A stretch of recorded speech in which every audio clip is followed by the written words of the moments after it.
Jovencitas, señoritas del cuarto grado de secundaria de la institución educativa Divino Maestro. En primer lugar, muy buenos días con cada uno de ustedes, chicos.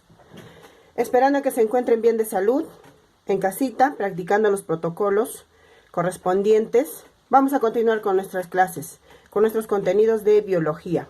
En esta oportunidad vamos a hablar sobre un tema fundamental, la unidad básica de los seres vivos.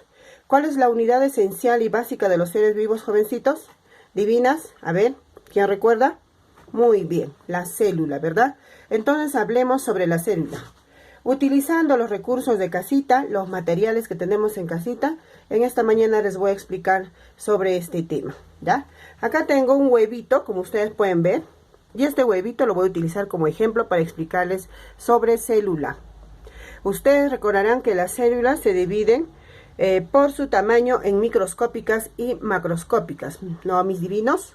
Muy bien, entonces esta mañana voy a utilizar este huevito como ejemplo de una célula macroscópica. Muy bien, si yo divido o voy a partirlo, este huevito, vamos a encontrar en el contenido lo que ustedes observan, ¿no? Que voy a encontrar la clara y la yema, ¿verdad? Pero hablando de las partes fundamentales de esta célula eucariota y, ¿qué decíamos? Macroscópica, nos vamos a dar cuenta de partes fundamentales, ¿ya? De partes esenciales, como esta cáscara, por ejemplo, tiene una subcapa interna, como ustedes recordarán o pueden ver, ¿no? Entonces, la capa, esta externa, esta capita, esta, es o se va a llamar envoltura celular, ¿ya? Y la siguiente capa, esta que estoy desglosando, se va a llamar membrana plasmática o membrana celular. Bien, mis divinos. Ahora, después de eso, ¿qué vamos a encontrar en una célula? El cuerpo celular. Este cuerpo celular va a ser representado por esta clara del huevo y se va a llamar citoplasma o citosol, ¿ya? Luego vamos a encontrar otra parte fundamental. ¿Cuál es? El núcleo celular, que va a estar representado en este caso por la yema de este huevito, mis divinos. Atención, por favor, ¿ya? Entonces, en este huevo macroscópico hemos podido identificar ¿cuántas partes? 4 partes fundamentales. ¿Cuáles son? La envoltura, que es la parte totalmente externa. La que le sigue, ¿cómo se llama? Decíamos, membrana plasmática, citoplasma y núcleo celular, ¿verdad?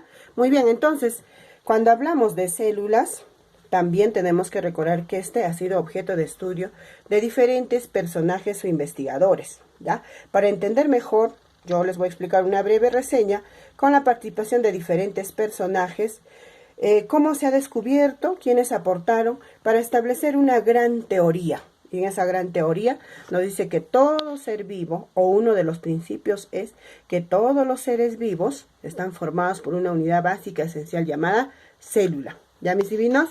Muy bien. Muy bien, entonces vamos a definir bien a la célula, ¿ya? La célula es la unidad anatómica, morfológica, fisiológica y genética de los seres vivos, como dice en este texto, ¿no? Y es objeto de estudio, ¿de quién? De la ciencia llamada citología, ¿ya? La citología, entonces, es una ciencia que se encarga del estudio de la célula. ¿Qué quiere decir unidad anatómica, chicos, mis divinos y divinas? ¿Qué quiere decir? Que es una unidad estructural, ¿ya? ¿Qué quiere decir morfológica? Que las células las vamos a encontrar en diferentes formas en nuestro cuerpo, ¿ya? Fisiológico, ¿qué quiere decir? Que va a cumplir todas las funciones vitales y biológicas, mis divinos y divinas, atención. O sea, la célula prácticamente es un ser vivo que se va a relacionar, se va a nutrir y también se va a reproducir. Recordarán ustedes que tenemos 3 funciones vitales o esenciales, todos los seres vivos, igual las células las cumplen, ¿no? ¿Cuáles son? La voy a repetir, ¿cuáles son? La función de relación, la función de nutrición y la función de reproducción, ¿ya? Y genética, ¿qué quiere decir? Que esta célula es una unidad que va a tener contenido de material genético, por lo tanto, tiene la capacidad de transmitir caracteres hereditarios de padres a hijos o de una generación a otra generación, Muy bien, les decía que esta célula ha ido en su estudio evolucionando poco a poco con el aporte de diferentes personajes. Pero estos personajes se preocuparon, ¿por qué? Por establecer una gran teoría, mis divinos. Atención, por favor. Vamos a investigar, por supuesto. Les invoco a que sigan ampliando sus conocimientos, investigando. Ustedes saben que a mí me gusta que sigan leyendo. Busquen cualquier autor de biología y por favor investiguen, lean. Comparen información. Por favor, no se olviden, cuarto año de secundaria, ¿ya? Entonces, vamos a tener diferentes personajes para el establecimiento de la teoría celular, mis divinos. Atención, ¿ya? Entonces, tenemos, por ejemplo, a Frances y Zacharias Janssen. Ellos son los hermanos Janssen, que en el año 1590, por imaginación, creatividad y curiosidad, construyeron el primer microscopio óptico, chicos, y lograron observar que pulgas y otros insectos, ¿no? Ustedes saben que las pulgas son macroscópicas, se puede observar a simple vista, ¿no?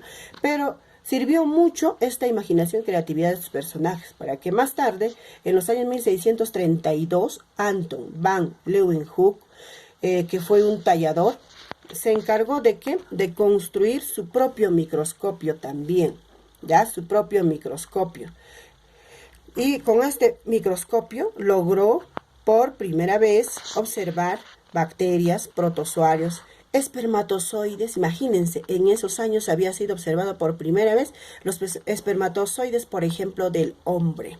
A mis divinos, muy bien, pero años más tarde, otro personaje, también bastante curioso, el señor Robert Hooke, ¿qué hace? Hace un corte longitudinal de un corcho, de un cubito de corcho, y observa una laminilla donde había unos huequecillos, unos espacios vacíos, ¿no? ¿Quién conoce el corcho? Viene a veces en como taponcitos del vino, del champán, ¿verdad? Y tiene unos poritos. A esos huequecillos lo había llamado cella, cuyo significado era un término latín, significaba célula. Es así como se descubre la célula, mis divinos. Entonces, ¿quién es el que descubrió la célula por primera vez? Robert Hooke. Chicos, Robert Hooke, chicas, ¿ya? Por lo tanto, a este personaje se le considera como ¿quién? Como padre de la ciencia que estudia la célula.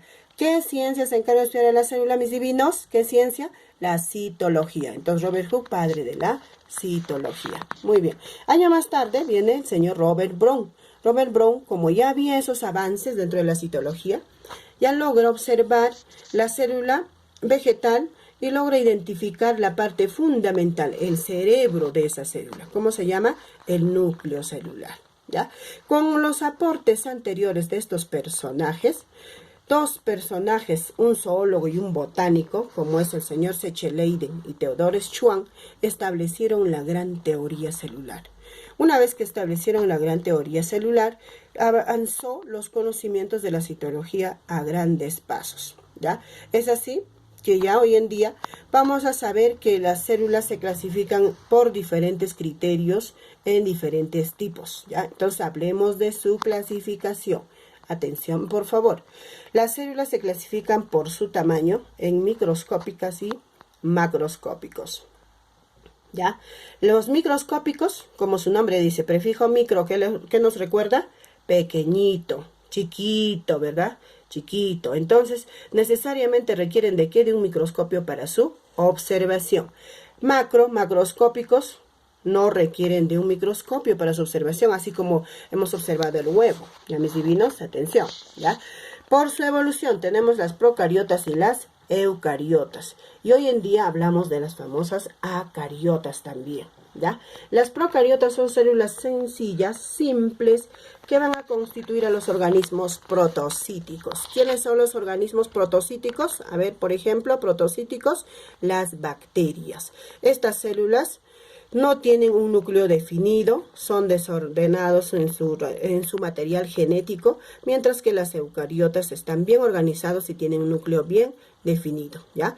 Las eucariotas, en cambio, son células abundantes que van a constituir a los animales, a los vegetales, a los protozoarios, etcétera, y se van a llamar a este grupo de organismos organismos metacíticos, mis divinos, ¿ya? Ahora, los acariotas, que se agregó a estos a estos dos que generalmente están en los diferentes autores, los acariotas. Justamente a este grupo de acariotas es a donde pertenece, por si acaso, los virus, ahora que estamos hablando de este virus mortal, ¿no? Y nos está haciendo pasar momentos muy difíciles, ¿ya? Por su origen, vamos a encontrar células animales y células vegetales. Animal constituye a todos los animales, desde los más sencillos hasta los más complejos. Vegetales igual a todas las presentaciones de plantas o vegetales de nuestra naturaleza. Ya, mis divinos, atención. Por su nutrición vamos a tener a las autótrofas. Son células que tienen la gran capacidad de sintetizar su propio alimento, sus propios nutrientes, autótrofas, ¿ya? Sobre todo son fotosintéticos. Algunos también pueden ser quimiosintéticos, por si acaso, ¿ya? Los heterótrofos son organismos vivos, células vivas que van a tener no la capacidad de sintetizar su alimento, sino se van a alimentar a expensas de otros, o sea, de otros organismos, de otras células. Y las mixótrofas son algunas células que van a ser autótrofas y otras veces van a ser heterótrofas. Muy bien, mis dimidos. Por su forma, tenemos células de diferentes formas. Las alargadas, por ejemplo, como las fibras musculares. Redondeadas, como los glóbulos blancos, por ejemplo. Las estrelladas bien ramificadas, las neuronas. Ovoides, por ejemplo, el óvulo. Filiformes, los espermatozoides. Esto creo que nos puede hacer entender de que por si acaso las mujeres son las que tienen y tenemos las células en forma de huevo, ovoides, o sea, tenemos huevos, chicos, ¿ya? Por favor, estas formas de células, así como van a posar en el cuaderno tus contenidos, la van a dibujar las diferentes de formas de células. Una pequeña tareita, por si acaso, ¿ya? Muy bien, entonces pueden ver ustedes en esta imagen la célula eucariota y una célula procariota. ¿Ve? Como ustedes pueden ver, tienen ambos membrana plasmática, pero una envoltura nuclear tiene solo la eucariota, la procariota no tiene, ¿ves? Entonces no tiene definido su núcleo celular, ¿ya? Material genético tienen los dos, sí. La procariota la tiene desordenada, mientras que la eucariota la tiene ordenada dentro de un núcleo celular, ¿ya? Y así como tiene citoplasma ambos, la procariota es simple y la eucariota es más compleja. Muy bien, entonces cuando hablamos ya de una célula eucariota, y ustedes recordarán, en el huevito hemos identificado las partes fundamentales de esta célula, ¿no? 4 partes esenciales, pero en el citoplasma, miren, ¿qué otras estructuras se encuentran? ¿Ya? Y esta la vamos a tener en este organizador. Miren, mucha atención. Observe bien, por favor. Estructura celular eucariota, ¿ya? 4 partes fundamentales decíamos, ¿verdad, mis divinos? 4 partes fundamentales. Envoltura, membrana plasmática o plasmalema, citoplasma celular o citosol y núcleo celular, ¿ya? La envoltura es la capa totalmente externa de la célula que va a tomar nombres como pared celular en las células vegetales y glucocálix en las células animales. ¿Ven? Miren qué interesante, ¿eh? Estamos incorporando otra terminología, otra información de lo que ustedes ya saben, ¿ya? Muy bien, la membrana plasmática se va a encargar de transportar sustancias, de proteger el contenido celular.